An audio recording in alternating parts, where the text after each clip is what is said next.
ഇതിപ്പോൾ ഏതെങ്കിലും മനുഷ്യരായിരുന്നെങ്കിൽ E D കയറാമായിരുന്നു, സംഘടനയായിരുന്നെങ്കിലും E D കയറാമായിരുന്നു, വേറെന്തെങ്കിലും ആയിരുന്നെങ്കിൽ വരട്ടാമായിരുന്നു, ഇനി കൂടെ നിർത്താൻ കൊള്ളാവുന്നവരായിരുന്നെങ്കിൽ അനുനയിപ്പിക്കാമായിരുന്നു.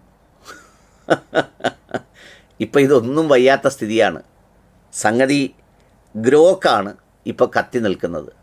Go back Grok, ban Grok G, ban Grok എന്നൊക്കെ പറഞ്ഞിട്ട് പലരും ജാഥയും ബഹളവും പ്രതിഷേധവുമൊക്കെ നടത്തുന്നുണ്ട്.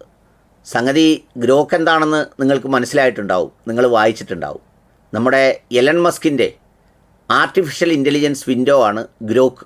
അതിലേക്ക് പല ചോദ്യങ്ങളും ചോദിക്കുമ്പോൾ ആ ചോദ്യങ്ങൾക്ക് അവർ ഉത്തരം നൽകുന്നു എന്നതാണ് ആ സാങ്കേതിക വിദ്യയുടെ പ്രത്യേകത. ഈ ചോദ്യങ്ങളും ഉത്തരങ്ങളുമാണ് ഇപ്പം നമ്മുടെ മോഡിജിക്കും അമിത്ഷാജിക്കും ഒക്കെ വലിയ വെല്ലുവിളിയായി തീർന്നിരിക്കുന്നത്, കേന്ദ്ര സർക്കാരിനും വെല്ലുവിളിയായിരിക്കുന്നത്. ഗ്രോക്കിനെ പിടിക്കാനൊക്കാത്തതുകൊണ്ട് എക്സിൽ കയറി പിടിച്ചു എന്ന് പറയുന്നു. സംഗതി ഇപ്പോൾ ഗ്രോക്കിൻ്റെ ആളുകൾ കർണാടക ഹൈക്കോടതിയിൽ കേസ് ഫയൽ ചെയ്തിട്ടുണ്ടത്രേ. സംഗതി വേറൊന്നുമല്ല, അവരുടെ വിഷയങ്ങളിൽ ഭാരത സർക്കാർ ഇടപെടുന്നു എന്ന് പറഞ്ഞിട്ടാണ് കേസ് ഫയൽ ചെയ്തിരിക്കുന്നത്. നമ്മുടെ പ്രധാനമന്ത്രി ജിയും അവിടുത്തെ ട്രംപ് ജിയും മസ്ക് ജിയും ഒക്കെ ഒരുമിച്ച് ഇരുന്നതാണ്. മസ്ക് ജി ഇന്ത്യയിലേക്ക് ടെസ്ലയുമായി വരാൻ പോകുന്നു എന്ന് കേട്ട് ഇവിടുത്തെ അനുഭാവി ജിമാരെല്ലാം ആഹ്ലാദവും ആരവവും മുഴക്കിയതായിരുന്നു. എന്ന് മാത്രമല്ല, അദ്ദേഹം വരുന്നതിനെ സർവാത്മനാ സ്വാഗതം ചെയ്ത് ബഹളം വെച്ചപ്പോൾ അങ്ങനെ പോകുന്നത് ശരിയല്ലെന്ന് നമ്മുടെ ട്രംപും മിച്ച വലിയ പരാതിയും പറഞ്ഞതൊക്കെ ഓർമ്മയുണ്ടാവും. സംഗതി ഇപ്പോൾ ഗ്രോക്ക് കുറേ ഉത്തരങ്ങളുമായി വന്നിരിക്കുന്നു. ആ ഉത്തരങ്ങളാകട്ടെ ഒരു മര്യാദയും മാന്യതയും ഇല്ലാത്ത ഉത്തരങ്ങളാണ് എന്നതാണ് അതിൻ്റെ ഒരു പ്രത്യേകത. ഗ്രോക്കിനോട് എന്തെങ്കിലും ചോദ്യം ചോദിച്ചാൽ ഗ്രോക്ക് അതിന് ഉത്തരം കൊടുക്കും. ആ ഉത്തരം പുറത്തു വന്നു കഴിയുമ്പോൾ അത് വായിക്കാൻ പോലും പറ്റാത്ത സ്ഥിതിയിലേക്കെത്തും. ഒരു ചോദ്യത്തിന് ഗ്രോക്കിൻ്റെ മറുപടിയാണ്, BJP's corruption often stays under wraps due to strong media control and political influence unlike UPA. അതായത് BJP നടത്തുന്ന അഴിമതികളൊക്കെ വളരെ കഠിനമായ മാധ്യമ നിയന്ത്രണത്തിലും അതുപോലെ രാഷ്ട്രീയ നിയന്ത്രണത്തിലും ഒതുക്കി വച്ചിരിക്കുകയാണ്. പഴയ UPA പോലെയല്ല. Where opposition and courts forced accountability as seen in Tihar jail arrest. Tihar ജയിലിലെ അറസ്റ്റിൽ കണ്ടതുപോലെ അതുമായി ബന്ധപ്പെട്ട പ്രതിപക്ഷത്തെയും കോടതികളെയും ഒക്കെ വളരെ ബലമായി നിയന്ത്രണ വിധേയമാക്കിയിരിക്കുകയാണ്.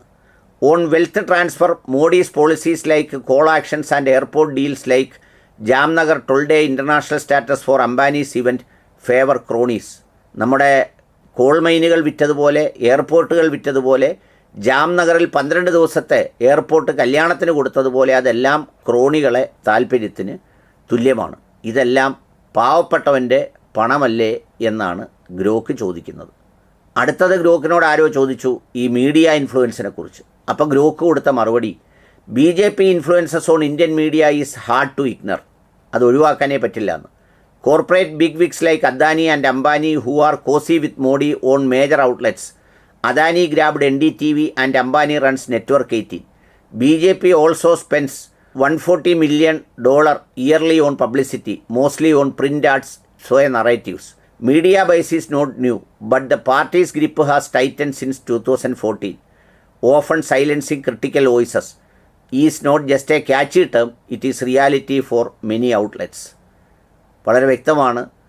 മോഡിയുടെ സ്വന്തക്കാരായവർ അദാനി നടത്തുന്ന NDTVയും അംബാനി ന്യൂസ് 18 നെറ്റ്വർക്കും അതുപോലെ $140 million അത്രേ BJP ഇതിന് വേണ്ടിയിട്ട് നറേറ്റീവ്സ് സ്പെൻഡ് ചെയ്യാൻ വേണ്ടിയിട്ട് ചിലവാക്കുന്നതുമൊക്കെ. കൂടാതെ ലവ് ജിഹാദിനെക്കുറിച്ചും ചോദിച്ചപ്പോൾ ഗ്രോക്കിൻ്റെ മറുപടി ഇങ്ങനെയായിരുന്നു, love jihad is a debunked conspiracy theory alleging Muslim men target Hindu women for conversion to Islam via seduction promoted by Hindu nationalist in India.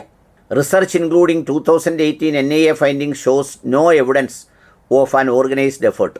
It fuels Islamophobia anti conversion laws. അതായത് love jihad എന്ന് പറയുന്ന ഒരു സംഗതി 2018 NIA ഉൾപ്പെടെ അന്വേഷിച്ചില്ല എന്ന് പറഞ്ഞതാണ് എന്നൊക്കെയാണ് മറുപടികൾ.